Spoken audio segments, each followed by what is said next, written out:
नमस्कार, राष्ट्रवाद में आपका स्वागत है। मैं हूं आपके साथ हिमांशु दीक्षित और आज राष्ट्रवाद में बात करेंगे पाकिस्तान की।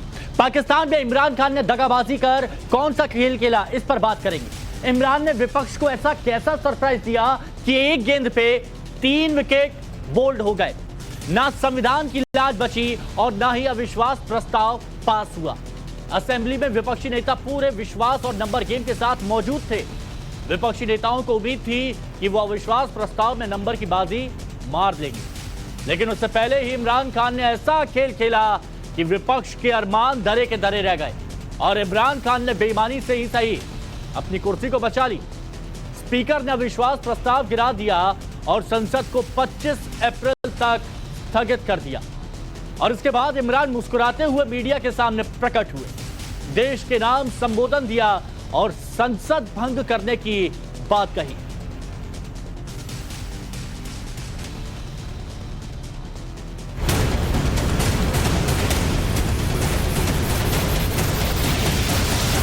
डिसअलाउ करने की रूलिंग देता हुए विमान की कार्रवाई रोक की जाती है।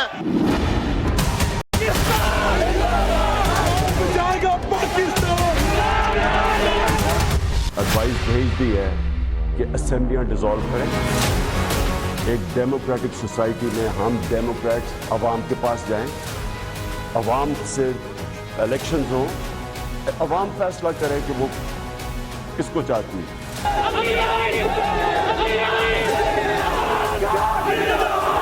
स्पीकर साहब ने गैर आईनी काम किया, पाकिस्तान का आईन करवाया। आर्टिकल 6 लगेगा। आर्टिकल 6 किसके ऊपर लगेगा? स्पीकर के ऊपर भी और इमरान खान के ऊपर।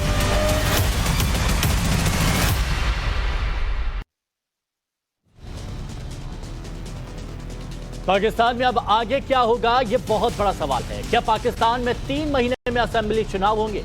इमरान कार्यवाहक पीएम बने रहेंगे?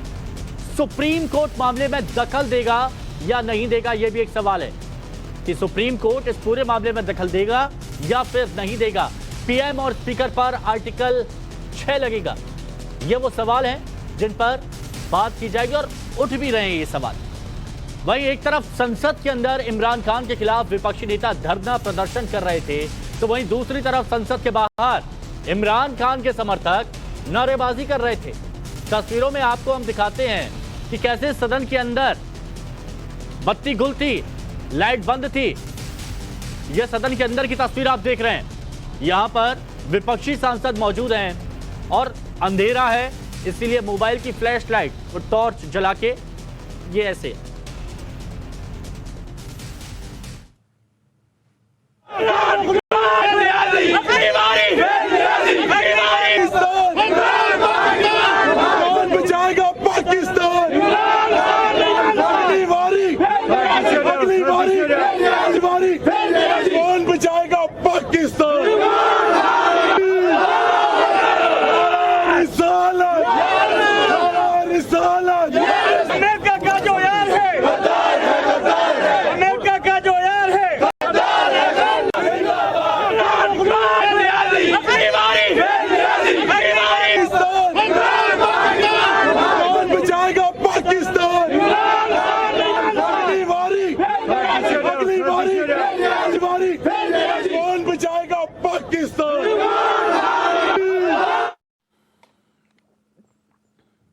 तो देखिए सवाल कितने खड़े हो रहे हैं ये आपने यहां पर देख लिया। अब उन सवालों के हम जवाब भी जान लेंगे। कुछ मेहमान हमारे साथ मौजूद हैं, आपका तारुफ उनसे करा देते हैं।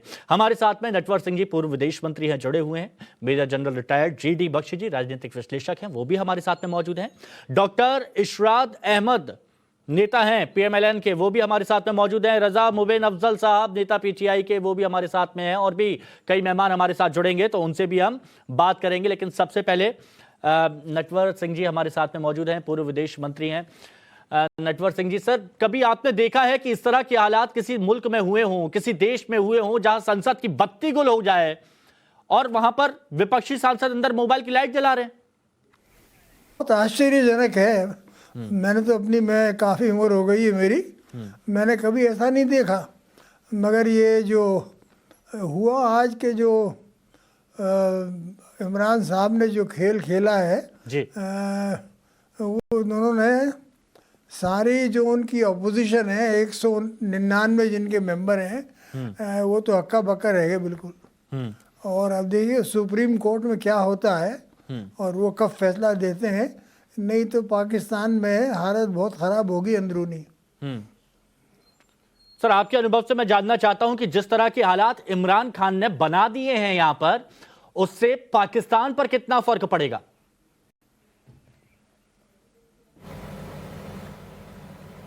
नहीं, मैंने कहा ना कि अंदरूनी हालत बड़ी ख़राब होगी।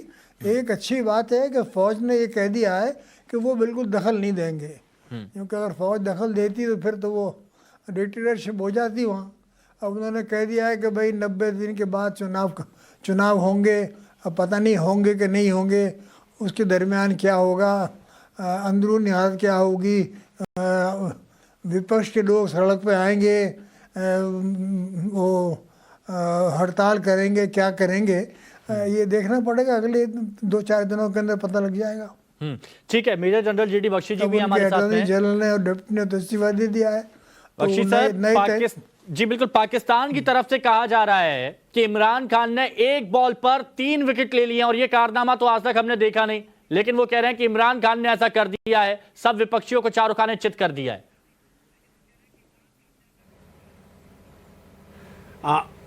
देखिए, इमरान खान साहब की स्ट्रैटेजी शुरू से ये थी कि वो आए थे फौज की इमदाद से, ठीक है। उनके जो 172 नंबर थे वो फौज की मदद से कॉबल अप किए गए थे, छोटी पार्टियों को उनके साथ जोड़कर, ठीक है। फिर उन्होंने फौज से ही पंगा लिया DGISI फैज हमीद साहब की नियुक्ति को लेकर, और वो भी पिंकी बेगम साहिबा की उकसाने पे, ठीक है साहब। खैर जो भी है, उन्होंने फौज से पंगा लिया, वो झड़प हुई DGISI को लेकर। बाजवा साहब ने बोल दिया लेफ्टिनेंट जनरल नदीम अंजुम साहब होंगे नेक्स्ट DGISI, तब भी वो टांग अड़ाते रहे और writing was on the wall कि उनके ऊपर बिजली गिरने वाली है फौज की।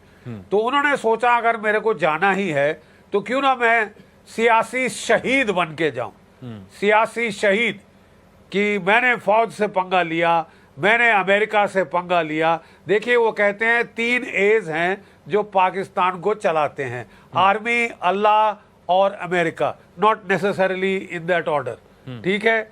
अब जो अमेरिका से और आर्मी से इमरान खान साहब पंगा ले चुके हैं। अब देखना है, जो पहला ऐसा बंदा था भुट्टो साहब थे जिन्होंने आर्मी और अमेरिका दोनों को नाराज किया था। बेचारे भुट्टो साहब को तो फांसी हो गई, उनकी बेटी को असैसिनेट कर दिया गया।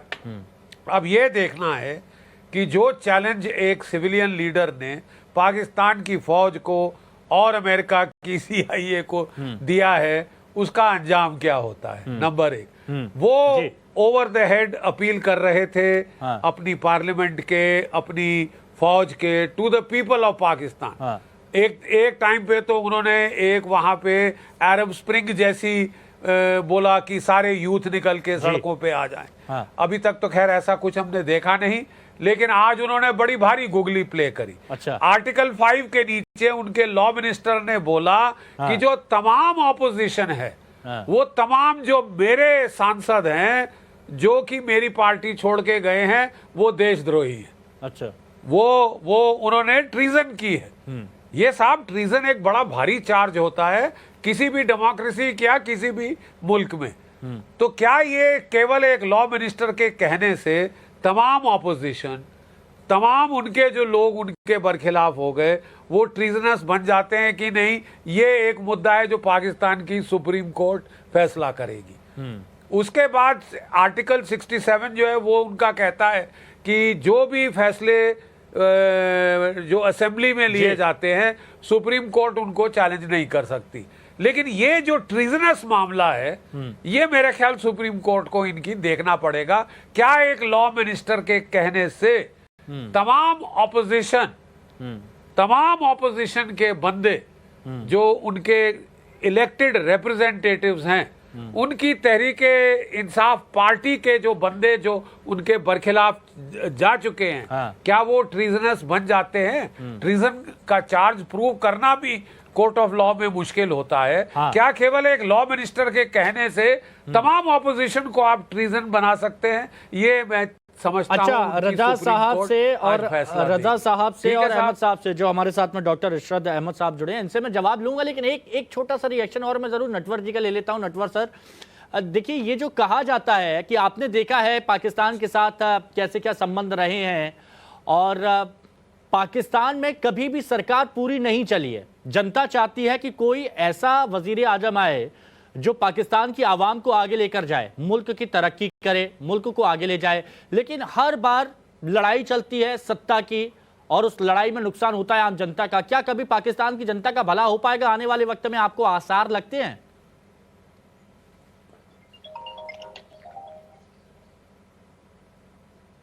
ये भला हो, मगर नवाबजादा लियाकत अली खान का असैसिनेट हुआ 1954 में। जी। वो तो रहे थे 7 बरस प्राइम मिनिस्टर जिन्ना साहब की मौत के बाद, सितंबर 1948 में। उसके बाद किसी भी प्राइम मिनिस्टर ने पूरे 5 साल नहीं किए हुकूमत के। तो अब ये तो उम्मीद होनी चाहिए कि भाई कोई तो ऐसा आए जो कम से कम 5 बरस वहाँ हुकूमत तो करे।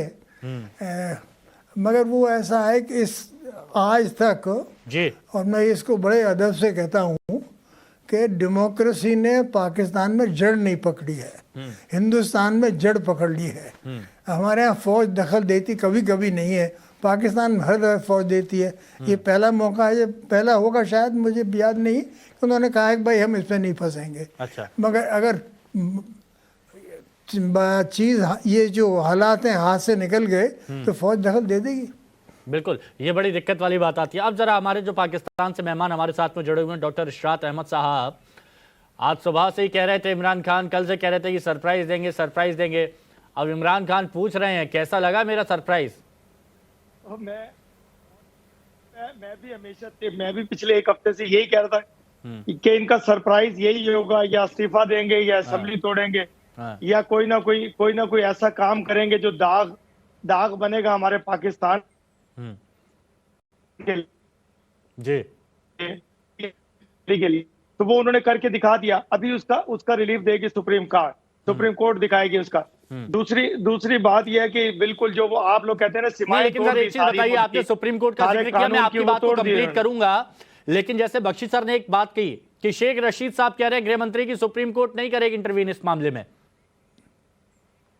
तो सुप्रीम कोर्ट जो है हमारी आजाद अदालतें हैं। मैं आपको कहता हूं, अदालतें अपने जो भी कानूनी पहलू होंगे उसको देख करके फैसला देंगी। हाँ। और इंशाल्लाह अवाम को और पाकिस्तान को रिलीफ मिलने वाला है थोड़ी देर में। तो ये तारीख में पहली दफा ऐसा हो रहा है कि संडे वाले दिन अदालतों का टाइम नहीं था, जजेस को बुलाया गया, चीफ जस्टिस साहब, चूंकि वो एक मुहिब वतन लोग हैं सारे हमारे जजेस, हमारी जुडिशरी, और वो अच्छा फैसला देंगे इंशाल्लाह इस कौम के लिए, इस मुल्क के लिए।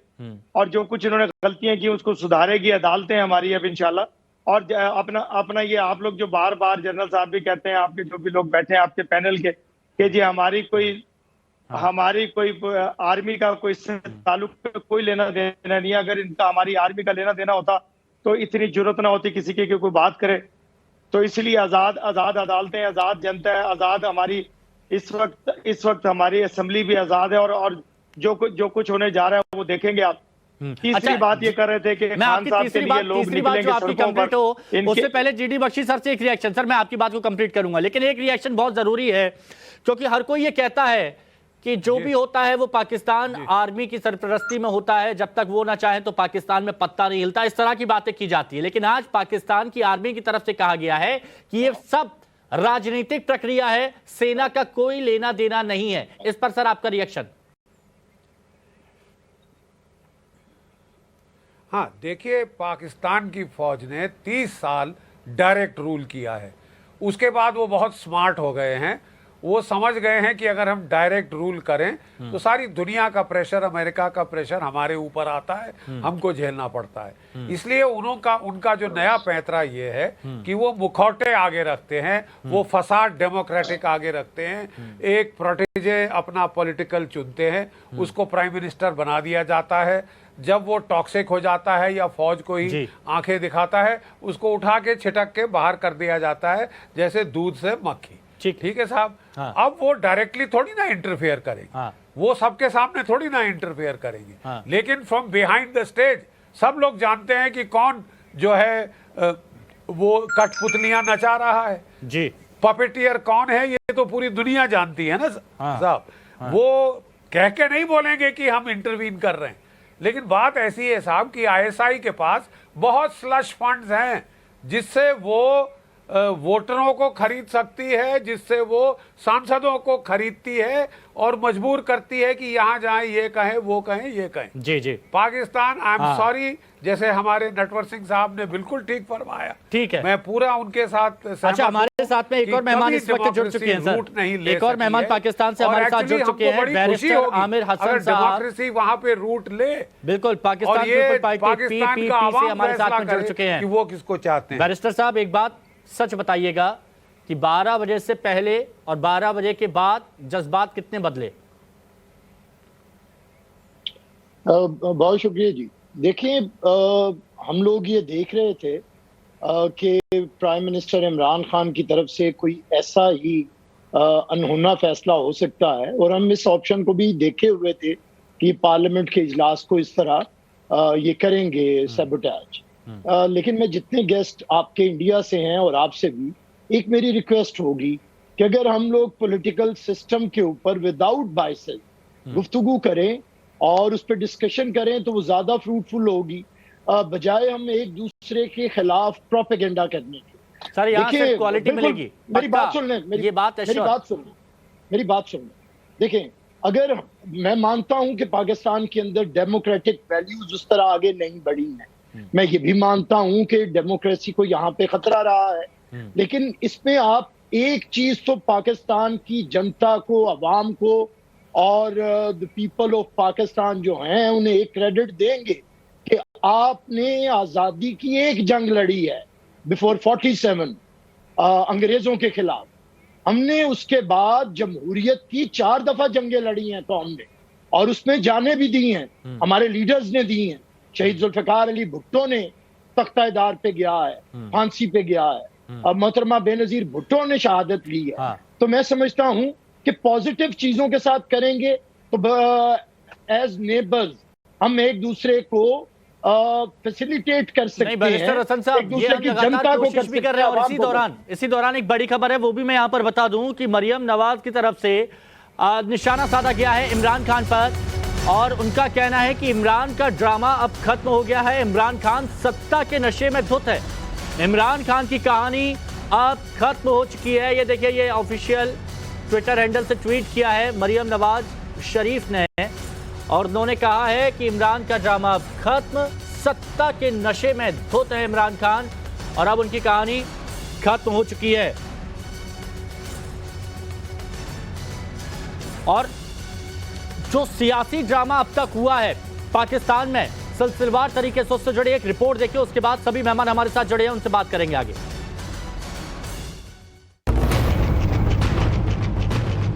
पाकिस्तान के अंदर कोई गद्दार है तो वो इमरान खान है, और ये अवाम में जाएं, मुकाबला करें। का तादाद मुकम्मल था, हमारे पास अक्सरियत है कि हम वजीर आजम को अदम एतमाद में शिकस्त दिलवाएं। रविवार यानी छुट्टी के दिन विपक्ष इमरान खान की छुट्टी करने को लेकर सुबह से ही बेहद उत्साहित था। हालात को देखते हुए असेंबली के सेशन शुरू होने से पहले ही इमरान खान के आवास की सुरक्षा बढ़ा दी गई। इमरान के आवास के बाहर पाकिस्तानी रेंजर्स को तैनात कर दिया गया। नेशनल असेंबली के रास्तों को कंटेनर लगाकर बंद कर दिया गया। इमरान सरकार के खिलाफ विपक्ष पूरे जोश में था। विपक्ष के सांसद पैदल ही नेशनल असेंबली पहुंचने लगे। नेशनल असेंबली के अहाते में इमरान सरकार को उखाड़ फेंकने के लिए दुआएं पड़ने लगी। It is illegal, totally illegal. And the court has sat down. हम देखते हैं कोर्ट क्या कहते हैं और किस तरह कोर्ट अदरवाइज हम हर चीज़ के लिए तैयार हैं। कोई इनके डराने भुसलाने में आए, अगर इतना शौक है तो इलेक्शन के लिए भी तैयार है। खान साहब इस मरहले पर असम्बलियाँ तहलील कर सकते हैं सर आईनी तौर पर? हमारी नज़र में आईनी तौर पर नहीं कर सकते। जरदारी साहब, आपको खदशा था कि स्पीकर की जानिब से ये हरकत की जा सकती है? दोस्तों का यही सोचती, दोस्तों की सोच, दोस्तों की सोचों पर चलना पड़ता। इमरान खान साहब ने जो हरकत की है उसके कॉन्सिक्वेंसेस में आर्टिकल 6 इमरान खान साहब पर लागू होता है। और अगर पाकिस्तान के अंदर कोई गद्दार है तो वो इमरान खान है। और वो इसलिए कि जब आपको ये मालूम हो कि अदम एतमाद की तहरीक आपके खिलाफ आ चुकी है और उसमें आप अपने नंबर हार चुके हैं, आप अपनी अक्सरियत खो बैठे हैं, तो ये तमाशा कि जो 200 अरकान आपके खिलाफ वोट देने लगे हैं वो गद्दार है। आप अगर गद्दार है तो आइन शिकन इमरान खान है, अगर गद्दार है तो इमरान खान है जिसने आज और जो असेंबली तहलील की है, असेंबली तहलील करना भी गैर आईनी है, अदम एतमाद की तहरीक को मुस्तरद करना भी गैर आईनी है, क्योंकि आइन के अंदर अदम एतमाद एक आईनी और जमहूरी तरीका था। लेकिन मैंने जैसे पहले कहा, प्लान बी था नहीं, प्लान बी है। हम सब लोग पार्लियामान के अंदर मौजूद हैं और तब तक मौजूद रहेंगे जब तक ये गैर आईनी तरीका फैसला वापस नहीं होता। और पाकिस्तान की आवाम भी ये जान ले कि इस गद्दारे वतन को, इस आइन शिकन को अब पाकिस्तान की आवाम भी और ऑपोजिशन भी नहीं छोड़ेगी। एक तरफ विपक्ष को पूरा भरोसा था कि आज इमरान सरकार का आखिरी दिन होगा, आज विश्वास प्रस्ताव पर नेशनल असेंबली में वोटिंग होगी और इमरान सरकार का विकेट गिर जाएगा। हालांकि इमरान की पार्टी के नेता और मंत्री फवाद चौधरी लगातार विपक्ष के मंसूबों को ख्याली पुलाव बताकर खारिज कर रहे थे। ये भी मजाक ही है, नून लीग वालों से तो मुझे हमदर्दी है बेचारों से। एक फैमिली जो कि पीटीज में इन्वॉल्व है, बाप कहता है मैंने मुल्क का वज़ीर आज़म बनना है, बेटा जो है वो वज़ीर आला बनने का ख्वाब देख रहा है। ये पाकिस्तान है या कोई, इन्होंने अपने उनको, मेरा ख्याल है कि इनको शर्म ही नहीं है। मुगल बादशाह न्याय, ये आप खुद को जो है वो मुगलिया फैमिली समझते हैं 2022 में।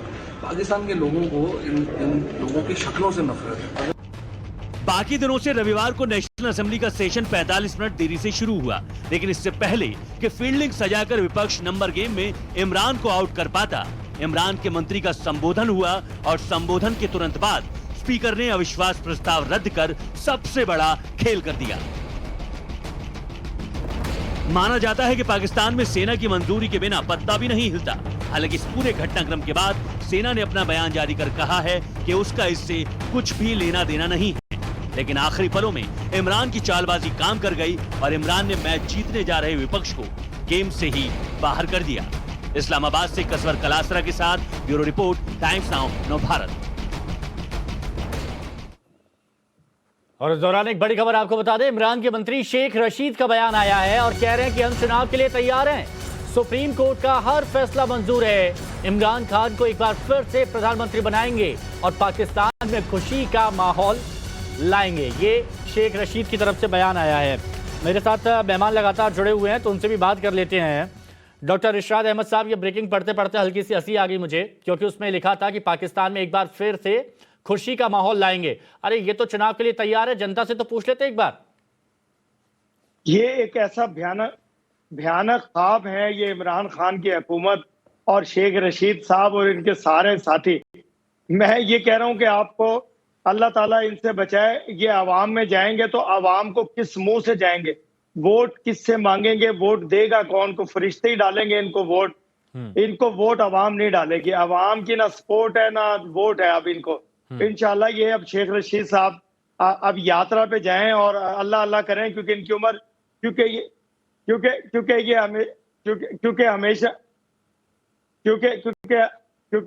क्योंकि हमेशा ये कहते हैं कि जी मैं मुल्क के लिए काम कर रहे हैं। अभी इन्होंने ऐलान किया था कि मैं रिटायरमेंट का ऐलान कर दूंगा। हाँ। लेकिन इनको इतना करप्शन करते हैं ये हुकूमत में आकर के, कब छोड़ेंगे ये सियासत को और कैसे छोड़ेंगे? देखें 4 साल ये वजीर रहे, अब जब इनकी हुकूमत खत्म होने लगी इनको आवाम याद आ गई। इनको सर कोई दिक्कत हो रही है क्या आपको? इनको लई एक्सप्रेस वे याद आ गई कि लई एक्सप्रेस वे बनानी है। जब इनको पता है कि हुकूमत चली गई, अब ये क्या काम करेंगे आवाम के लिए? हाँ। किस मुंह से पिंडी के लोगों के पास जाएंगे? कल आखिरी दिन जाकर के इन्होंने अब ये कॉलेज का इफ्तिताह करने चले गए। कल नौकरियों को दे रहे हैं, नौकरी 5 साल नौकरी नहीं दी, 5 साल नौकरियों से निकालते रहे। अब आखिरी जिस दिन हुकूमत हाँ ठीक है, उस दिन नौकरी बिल्कुल ये जनता को समझना होगा और इसका असर देश पर क्या पड़ेगा ये भी समझना होगा। एक बार फिर से पूर्व विदेश मंत्री नटवर सिंह जी हमारे साथ में मौजूद हैं।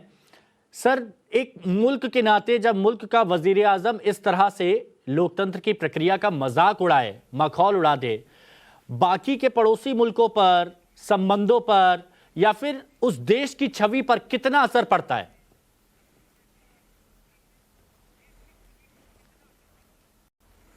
देखिए, ये तो उनका अंदरूनी मामला है। हाँ, ये ज़रूर है कि अगर उन्होंने कुछ छेड़छाड़ की हमारे कश्मीर वगैरह में तो खैर वो फिर बालाकोट कर देंगे हम। मगर जो कुछ जो हुआ ना वो पाकिस्तान के लिए अच्छा बिल्कुल नहीं सर, लेकिन इस दौरान एक बड़ी खबर आ रही है, ये भी बता दें कि थोड़ी देर में पाकिस्तान की सुप्रीम कोर्ट में इस मामले की सुनवाई होगी। पाक संसद की घटना को लेकर सुनवाई होगी और पाकिस्तान के चीफ जस्टिस कोर्ट में मौजूद हैं। चीफ जस्टिस समेत कई जज कोर्ट में मौजूद हैं और ये भी आपको बता दें कि इससे पहले चीफ जस्टिस ऑफ पाकिस्तान के घर पर बैठक हुई और उसके बाद वो सीधे सुप्रीम कोर्ट पहुंचे हैं। हमारे साथ में जुड़े हुए हैं बैरिस्टर आमिर हसन साहब। बैरिस्टर साहब, सुप्रीम कोर्ट से कितनी उम्मीद है आपको? आपकी आवाज नहीं आ रही है। अब आ रही है जी बिल्कुल आ रही है जी। पाकिस्तान की सुप्रीम कोर्ट को ये कॉन्स्टिट्यूशनली इख्तियार है और उसकी डिस्क्रिप्शन है कि वो इंटरप्रेट करे कॉन्स्टिट्यूशन को। और देखें, जितना भी क्रिटिसाइज किया जाए, पाकिस्तान के अंदर डेमोक्रेटिक वैल्यूज आगे बढ़ रही हैं। पहले बहुत कुछ हो जाता था, पता नहीं चलता था। आज अगर संडे को पाकिस्तान के कॉन्स्टिट्यूशन के खिलाफ पार्लियामेंट के अंदर कोई कदम उठाया गया है तो फौरी तौर पे हमारी सुप्रीम कोर्ट ने उसका नोटिस दिया है, जजेस बैठ रहे हैं। मैं समझता हूँ ये एक पॉजिटिव चीज है और ये एक बताने की भी चीज है कि पाकिस्तान की नेशन ने जो स्ट्रगल की है डेमोक्रेसी के लिए वो साबित हो रही है। और आपके सामने आएगा कि ये जो सुओ मोटो लिया है सुप्रीम कोर्ट ऑफ पाकिस्तान ने, विद इन फ्यू आवर्स आपको समझ आएगी और आप देखेंगे कि किस तरह पार्लियामेंट्री सुप्रीमेसी की बात होगी और कॉन्स्टिट्यूशनल सुप्रीमेसी की बात होगी। और ये पाकिस्तान के लिए एक बड़ी खुशाइन चीज होगी कि अगर कॉन्स्टिट्यूशन के साथ कोई खिलवाड़ करना चाहता है, कोई डोनाल्ड ट्रंप टाइप बंदा आके बैठ जाता है पाकिस्तानी डोनाल्ड ट्रंप बन के, तो फिर अमेरिका के अंदर भी आपने ऐसी कमियां देखी हैं। वहां पे भी एक प्रेसिडेंट बैठ गया था, उसने भी हाउस ऑफ रिप्रेजेंटेटिव के ऊपर हमला करवा दिया था। लेकिन जो स्टेट्स स्ट्रांग होती हैं और बनाना रिपब्लिक नहीं होती हैं, वो फौरी तौर पे फैसला देती हैं। बैरिस्टर साहब, हमारे साथ पीटीआई से नावेद चौधरी साहब इस वक्त जुड़ चुके हैं, तो जरा इनसे भी बात करना बेहद जरूरी है क्योंकि फोकस तो उन्हीं पर ही रहेगा। नावेद साहब, आज पूरा देश में जो हुआ और संसद में जो हुआ उसको कोई भी ठीक नहीं कह रहा है और कसूरवार इमरान खान को जिम्मेदार ठहरा रहे हैं। जो भी उनका रिप्रेजेंटेटिव था उसके सारे, ये ऑफिशियल मीटिंग थी, इस ऑफिशियल मीटिंग के नोट टेकर्स बैठे हुए थे दोनों तरफ और वो मिनट्स, वो जो कॉन्वर्सेशन था हमारे एम्बेसडर और उनके ऑफिशियल का, वो सारा कॉन्वर्सेशन फिर जब बताया गया हमारी नेशनल सिक्योरिटी काउंसिल में, तो फिर एक उसके बाद मिनट्स जारी किए गए उसके। उन मिनट्स के अंदर ये चीज कंफर्म की गई कि ये एक बाहर से प्लान बना था जिसमें इंटरफेयर किया गया था पाकिस्तान की इंटरनल पॉलिटिक्स में, और ये जो नो कॉन्फिडेंस थी इसकी बुनियाद बाहर थी। हमने वो चीजें लिखी नहीं वहां के कैसे यहाँ एम्बेसी के लोग मिल रहे थे, जो लोग हमारे से जब छोड़ के गए, जो लौटा हुए, तो इनको बकायदा एम्बेसी के लोग मिलते थे। उनका क्या काम था? देखिए, हेड्स ऑफ कई दफा बात पॉलिटिकल पार्टीज के हेड्स को इसलिए मिलते हैं कि वो पूछ सकते हैं मुल्क के सूरत हाल वगैरह, लेकिन इन लोगों को मिलने का उनका क्या था? तो वो सारा कनेक्शन था उसका नो कॉन्फिडेंस मूव जो कि बाहर से इनिशिएटेड थी। तो जब एक दफा मुल्क की हाईएस्ट सिक्योरिटी बॉडी ये कंफर्म कर देती है, तो उसके बाद तो ये प्रोसीडिंग्स लोग मिलते थे, उनका क्या काम था? देखिए, हेड्स ऑफ कई दफा बात पॉलिटिकल पार्टीज के हेड्स को इसलिए मिलते हैं कि वो पूछ सकते हैं मुल्क के सूरत हाल वगैरह, लेकिन इन लोगों को मिलने का उनका क्या था?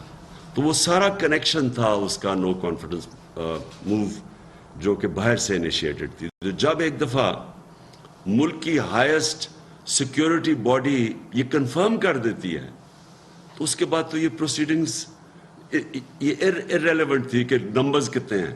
तो मैं आपको ये बता नहीं सकता था कल रात, क्योंकि मुझे डर ये था कि ये वो आज वो शौक में ना होते अगर मैं सबको बता देता। तो देखिए, ये इमरान खान का बयान। इमरान खान उन्होंने ये बयान दिया और वो कह रहे हैं कि मेरे खिलाफ साजिश रची गई थी। उन्होंने बताया कि एम्बेसी के लोग किस तरह से साजिश रच रहे थे और अविश्वास प्रस्ताव की जो बात की उन्होंने, नो कॉन्फिडेंस मोशन की, वो भी उन्होंने कहा कि ये साजिश थी दूसरे मुल्क की और इसीलिए एम्बेसी के लोग मिलकर बात कर रहे थे।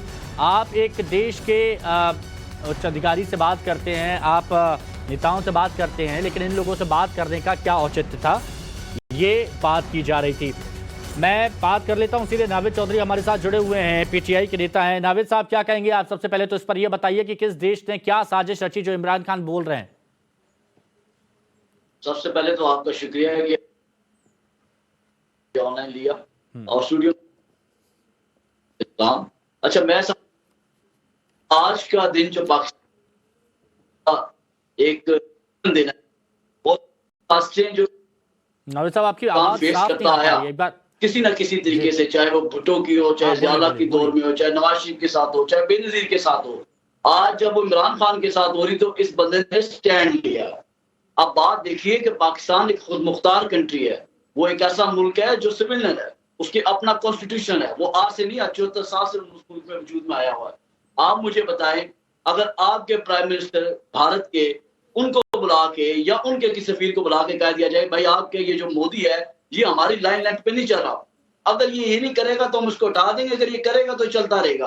आप मुझे बताएं, क्या हिंदुस्तान इस तरह की लाइन और लेंथ के ऊपर अपने मुल्क को चला सकता है? नहीं। कोई भी खुद मुख्तार मुल्क वो कभी ये नहीं चाहेगा कि उसके मुल्क की पॉलिसीज, उसके मुल्क की जो आगे दिशा है जिसको आपकी जुबान में कहा जाता है, वो कोई और बैठ के चलाए। इसलिए मैं समझता हूं कि ये होना जरूरी था।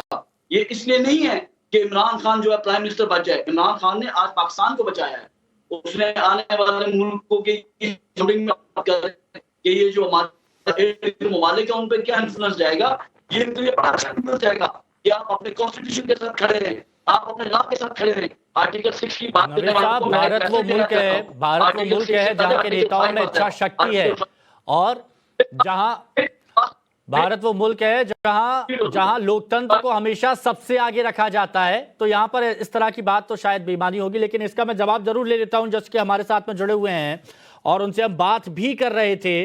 तो एक बार फिर से मैं उनसे बात कर लेता हूं। डॉक्टर इशराद अहमद साहब, अभी आप सुन रहे थे इमरान खान को, उन्होंने बताया कि किस तरह से एक साजिश रची गई नो कॉन्फिडेंस मोशन को लेकर, इस पर क्या कहेंगे? बस ये तो उनके कहने तक की बातें हैं। साजिश तो उन्होंने रची है, जो रात रची है और सुबह उन्होंने बयान कर दिया और असेंबली में आके तबाही की तरफ ले गए मुल्क को। साजिश इसको कहते हैं जो इन्होंने की। और दूसरा सबको गद्दार कह रहे हैं। इसका मतलब ये 22 करोड़ आवाम को गद्दार कह रहे हैं, क्योंकि जिन लोगों को ये गद्दार कह रहे हैं वो 22 करोड़ लोगों के नुमाइंदे हैं जिन्होंने चूज करके उनको असेंबली में भेजा। और पूरी असेंबली को गद्दार कहने का मतलब ये कि पूरे मुल्क को इन्होंने गद्दार कह दिया। तो ये बात ये है कि इनको अभी तक समझ नहीं आ रही कर क्या रहे हैं और क्या होने वाला है इनके साथ। हालांकि हमारे कायदीन कह रहे हैं कि इनको कुछ नहीं कहेंगे, लेकिन ये चाह रहे हैं कि इनको कुछ कहा जाए। नहीं तो ये कह रहे हैं कि चुनावों से डर किस बात का है, विपक्ष को चुनावों से डर किस बात का है, जो बार बार एक मुद्दा ये उठा रहे हैं, उस पर क्या कहेंगे? कौन सा? आपकी समझा नहीं मैं बात। ये पीटीआई की तरफ से लगातार एक सवाल उठाया जा रहा है कि जो विपक्षी नेता है इनको चुनाव से डर क्यों है, जनता की अदालत में फैसला होने देते हैं ना, इस पर क्या कहेंगे आप?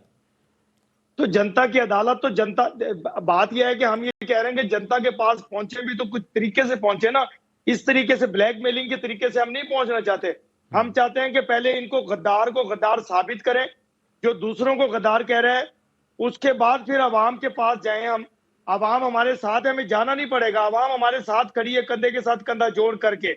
हमारे हाथ में हाथ है अवाम का और साथ है हमारा भी अवाम का इंशाल्लाह। तो वो तो ये थोड़ी देर में मैं ये कह रहा हूं कि हम अवाम के साथ हैं, अवाम हमारे साथ है और हम अपने मुल्क के साथ हैं। सबसे पहले पाकिस्तान, इनकी नजर में पाकिस्तान नहीं है, इनकी नजर में कुर्सी है। ये कुर्सी को छोड़ नहीं रहे हैं, कुर्सी को पकड़ना चाह रहे हैं, लेकिन कुर्सी इनकी गिरफ्त से निकल चुकी है। अब ये इंशाल्लाह कुर्सी, ये मुंह के बल गिरने वाले हैं थोड़ी देर में। अच्छा बैरिस्टर साहब, इनको अभी अंदाजा नहीं है कि इन्होंने क्या किया है। जो इमरान खान ने अभी आरोप लगाए अपने इदारों के साथ, तो बस ये मैं कहूंगा इनसे, तो अवाम के पास तो अवाम हमारे साथ है। बैरिस्टर आमिर हसन, आप क्या कहेंगे जो इमरान खान ने अभी आरोप लगाए और उन्होंने कहा अच्छा वो मैंने कल नहीं बताया वरना आज जो लोग शौक में हुए वो नहीं होते? देखिए, इमरान खान का मैंने आपको पहले एग्जांपल दी है। उनकी ज़हनी हालत बिल्कुल उस तरह है जिस तरह डोनाल्ड ट्रंप कर रहे थे। और अगर रियासतों के अंदर ऐसे लोग आए, इरिटेंट्स आए, तो स्टेट्स फिर उनका सफाया करती हैं। इमरान खान ने जो भी किया है विद इन फ्यू डेज आपके सामने आ जाएगा। और कोई भी अपोजिशन पार्टीज इलेक्शन से या मेरे को बस एक बात इसमें बता दीजिए बैरिस्टर साहब कि जो मरियम नवाज शरीफ की तरफ से जो बयान आया कि आर्टिकल 6 का बार बार जिक्र कर रही थी, उससे क्या वो बताना चाह रही थी, थोड़ा अगर इस पर तफसील से बता सके तो आप। देखिए, जो आर्टिकल 5 आज पढ़ के खत्म किया गया है, आर्टिकल 5 पढ़ने से लागू नहीं हो जाता। आप किसी पे इम्पोज नहीं कर सकते हैं। अच्छा। उसके लिए फिर प्रोसीडिंग्स हैं आर्टिकल 6 के अंदर। हाँ। और आर्टिकल 6 के अंदर है कि अगर आप कॉन्स्टिट्यूशन को एब्रोगेट करें, हाँ। सबवर्ट करें और उसके लिए कोई आप तो साजिश करें, तो फिर आपको ये सजा जो है वो हाई ट्रिजन होगी।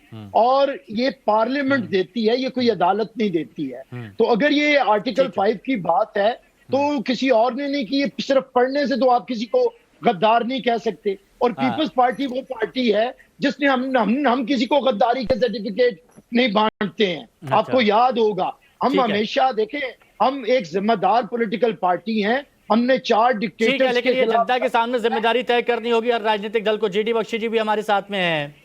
बख्शी सर, पाकिस्तान के जो मौजूदा हालात और जो चले आ रहे हैं इतिहास देखते हुए और वर्तमान में जो कंडीशन इस वक्त है, आपको क्या लगता है कि पाकिस्तान को कितना खामियाजा अभी के हालातों की वजह से भुगतना पड़ेगा और आगे कब तक उभरेगा पाकिस्तान? एक स्थिरता आएगी कि नहीं आएगी कभी?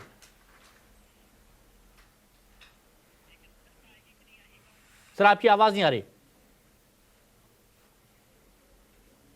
मैं रिस्पॉन्ड करना, सर आपकी आवाज नहीं आ रही, शायद म्यूट है, देखिए एक बार। क्या हो गया? जो आज हुआ है वो सेक्शन 5 का उन्होंने जो है सहारा लेकर बोला है कि साहब ये जो नो कॉन्फिडेंस मोशन है ये नाजायज है, ये गलत है।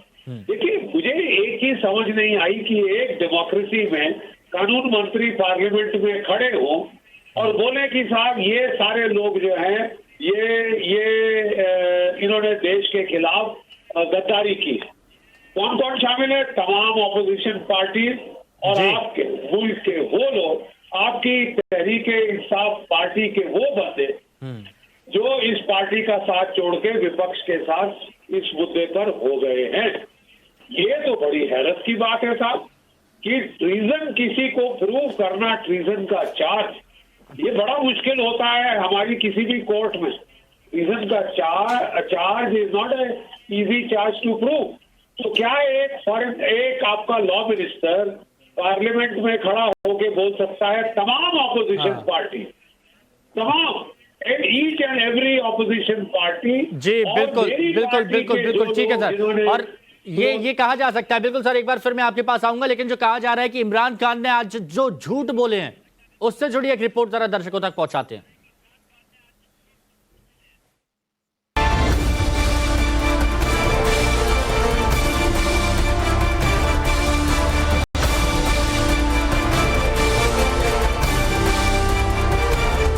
पाकिस्तान की संसद में आज जो हुआ वही पाकिस्तान का इतिहास रहा है।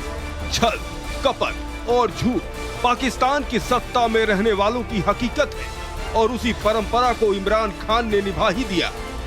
जिस तरह से इमरान खान ने पाकिस्तान की संसद के स्पीकर का दुरुपयोग कर विपक्ष को सरप्राइज दिया, उसके संकेत तो उन्होंने कई दिन पहले ही देने शुरू कर दिए थे। इंशाल्लाह फिर आप बात देखेंगे कि एक बहुत बड़ा लोगों को सरप्राइज मिला। इमरान खान ये बखूबी जानते थे कि उनके पास सत्ता में बने रहने के लिए नंबर नहीं है। बावजूद इसके इमरान राष्ट्र के नाम संबोधन करते और अपनी ही जनता से झूठ बोलते। 4 दिन के अंदर इमरान खान 1-2 बार नहीं बल्कि 4 बार टेलीविजन पर आए और 4 दिनों तक बेगैरत होकर झूठ बोलते रहे। झूठ नंबर 1, विदेशी साजिश और चिट्ठी। नो कॉन्फिडेंस मोशन जिसके पीछे एक फॉरेन एजेंडा था और जो आज स्पीकर ने उसको जो रिजेक्ट किया है और ये नो कॉन्फिडेंस को जो रिजेक्ट किया, मैं सारी कौम को आज मुबारक देता हूँ। अभी हमें 8 मार्च को या उससे पहले 7 मार्च को हमें एक अमेरिका ने एक बाहर से मुल्क ने, मैं नाम मतलब मेरा कि किसी और बाहर से मुल्क से हमें मैसेज आती है। इमरान खान लगातार ये कह रहे थे कि उन्हें सत्ता से बाहर करने के पीछे विदेशी ताकतें लगी हुई हैं। यहाँ तक कि उन्होंने अमेरिका का हाथ होने का आरोप भी लगाया और बताया कि उनके पास एक सीक्रेट चिट्ठी है जो 7 से 8 मार्च को अमेरिका से आई थी, जिसमें उन्हें सत्ता से हटाने की बात लिखी है। इमरान चिट्ठी की बात तो कर रहे थे, लेकिन एक बार फिर उन्होंने कथित सीक्रेट चिट्ठी अपनी जनता के सामने नहीं रखी। अमेरिका ने भी इमरान खान के आरोपों को पुरजोर तरीके से खंडन किया। झूठ नंबर 2, विक्टिम कार्ड खेलते रहे। पाकिस्तान की संसद में इमरान खान का पास नंबर था ही नहीं। एक एक कर इमरान के सहयोगी दल और उनकी ही पार्टी के सांसद उन्हें छोड़कर जा रहे थे। हालत ये हो गए थे कि जिस इमरान खान के पास शुक्रवार तक 164 सांसद थे, वो रविवार को घटकर 142 तक पहुंच गए थे, जो बहुमत के आंकड़े से 30 कम था। अपनी घटती संख्या के कारण ही इमरान जब भी टेलीविजन पर आते विक्टिम कार्ड खेलते, खुद को पीड़ित, शोषित बताने की कोशिश करते। अगर इमरान खान ये अदम एतमाद की ये हार जाता है, यानी अगर इमरान खान चला जाता है तो पाकिस्तान को माफ कर देते। झूठ नंबर 3, विपक्ष को भ्रष्टाचारी बताते रहे। विपक्ष की एकता से इमरान खान पिछले कई दिनों से परेशान थे। मरियम नवाज, शहबाज शरीफ और बिलावल भुट्टो की एकता उन्हें परेशान कर रही थी और सत्ता पर बने रहने की उनकी मंशा पर पानी फेर रही थी। इसलिए पिछले दिनों जब भी इमरान मीडिया के सामने आए, विपक्षी दलों को भ्रष्टाचारी बताने में कोई कसर नहीं छोड़ी। जमहूरियत के अंदर लोग रिजाइन करते हैं। लोग तब नहीं करते कि जब आप देखें कि 20-25 करोड़ पे आपको ऑफर हो रहा है और आप चले जाएं, और वो पैसा जो पहली चोरी का पैसा जिससे खरीदा जा रहा है लोगों को, सारी कौम के सामने ये हो रहा है। सवाल तो ये है कि जब इमरान खान को पता था कि विपक्ष के नेता भ्रष्टाचारी हैं, तो उनके ऊपर कानूनी कार्रवाई क्यों नहीं की? क्योंकि किसी भी नेता के खिलाफ एक्शन नहीं लिया। यानी साफ है, इमरान कुर्सी बचाने के लिए लगातार विपक्ष को बदनाम करते रहे। झूठ नंबर 4, देश की बर्बादी छिपाते रहे। चैलेंज करता हूं कि 3.5 साल में जो हमने किया है, किसी भी फोरम इंडिपेंडेंट माहिरीन को आप बैठाए, उनसे पूछे, मैं चैलेंज करता हूं कि 3.5 साल में जो पाकिस्तान में हुआ है कि इनके किसी दौर में नहीं हुआ। इमरान खान खुद को महान बताते हैं, नैतिकता का ढोल पीटते हैं, लेकिन हकीकत तो ये है कि इमरान खान सिर्फ ढोंग रचते हैं ताकि अपने देश की बर्बादी को छिपा सके। पाकिस्तान में महंगाई जबरदस्त तेजी से बढ़ी है। पेट्रोल डीजल की कीमत आसमान पर है।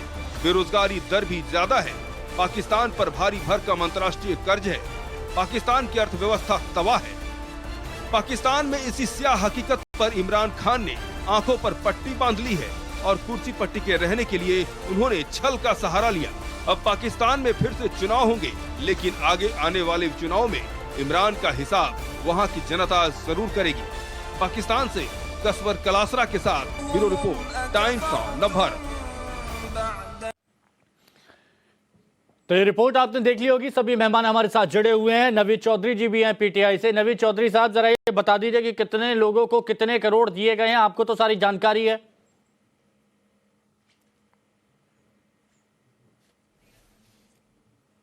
इन्होंने एक वर्ड यूज किया है बेगैरत का।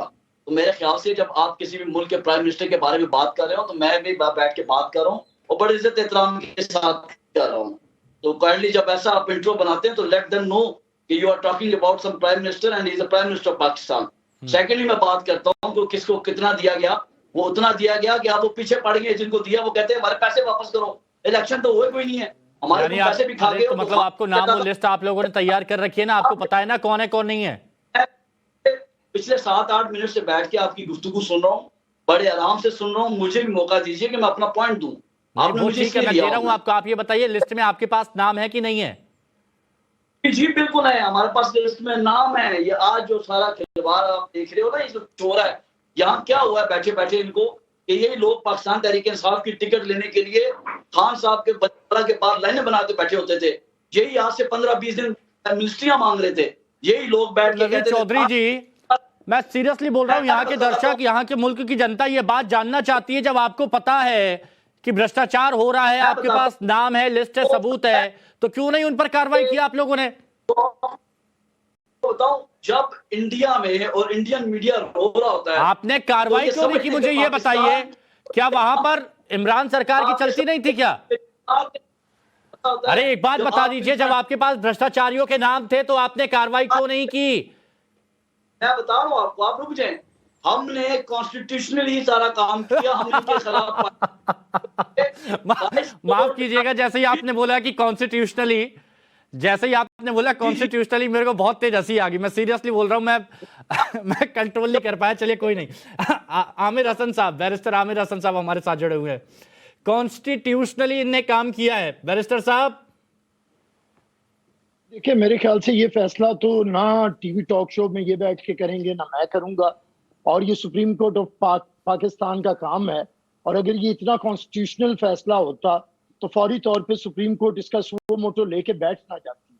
और ये कॉन्स्टिट्यूशन के मुताबिक क्या है, मैं समझता हूँ इसके ऊपर इस वक्त ये तमाशा करने की जरूरत नहीं है। विद इन फ्यू आवर्स सबको पता चलेगा, पूरी दुनिया को पता चलेगा कि कॉन्स्टिट्यूशन क्या है। पाकिस्तान बनाना रिपब्लिक नहीं है और ना ही इसे बनने दिया जाएगा। अब पाकिस्तान पीपल्स पार्टी ने इस मुल्क को कॉन्स्टिट्यूशन दिया है और हम आज फिर कॉन्स्टिट्यूशन की सुप्रीमेसी के लिए खड़े हैं। और हमें उम्मीद है कि सुप्रीम कोर्ट ऑफ पाकिस्तान, जिसके जजेस, जिसका इमरान खान भी मानते रहे और सारे मानते हैं, फैसला करेंगे। मैं नहीं समझता कि हमें नवीद भाई को चौधरी बोल रहे हैं क्या? मैं नहीं समझता कि हमारे यहाँ सबको हक दिया जाता है, लोकतांत्रिक व्यवस्था पे भरोसा रखते हैं। अपनी बात बोलिए प्लीज। हाँ जी, मैं समझता हूँ मुझे पहले मौका देंगे बात करने का। मैंने इनकी बात सुनी। हाँ वही तो मैं समझता हूँ कि एक दूसरे चैनल पे बैठ के मैं कोई ऐसी गुफ्तगू करूंगा जो मेरे कंट्री के खिलाफ। अभी तक फैक्ट की बात हो रही थी नवीद भाई, नवीद चौधरी जी, फैक्ट की बात हो रही थी, मुद्दों पे बात हो रही थी। आप लोग पता आप इस तरह से बीच में मजाक करेंगे तो अच्छा नहीं लगेगा। एक बार बात सुन लीजिए ना उनकी, क्या कह रहे हैं बैरिस्टर साहब। सुने, आप लोग कम गेस्ट करें जिनको पाकिस्तान में वो किसी टीवी चैनल पे आते हैं, डिबेट करते हैं या उनके ऑफिशियल बैरिस्टर साहब देखिए, हमारी कोशिश ये है कि बात सुनिए। नवीद भाई सुनिए ना। मैं जहाँ तक बात करूँ, बात बड़ी क्लियर है। आज जो कुछ इनके साथ हुआ है वो ठीक हुआ। कभी पाकिस्तानी चैनल पैसा खाए, पैसे पकड़े, आज आपस में दस्तगिरबान हो रहे हैं कि हमारे पैसे किधर गए, हमारे को वोट नहीं पड़ा। नवीद भाई, पाकिस्तान की नवीद चौधरी जी सुन तो लीजिए। देखिए सभी लोग फैक्ट पर बात कर रहे थे, फिर आपने थोड़े बहुत जोक मारे, मेरे को हंसी आ गई, फिर बात हो रही है। जरा सुन लीजिए एक बात, उनकी भी बात सुन लीजिए ना। देखिए आपको टोका नहीं है, आपकी बात पूरी सुनते हैं हम। यार आप इसे ये बंद करें, मैं इस गेस्ट के साथ नहीं बैठूंगा। ये ऑफिशियल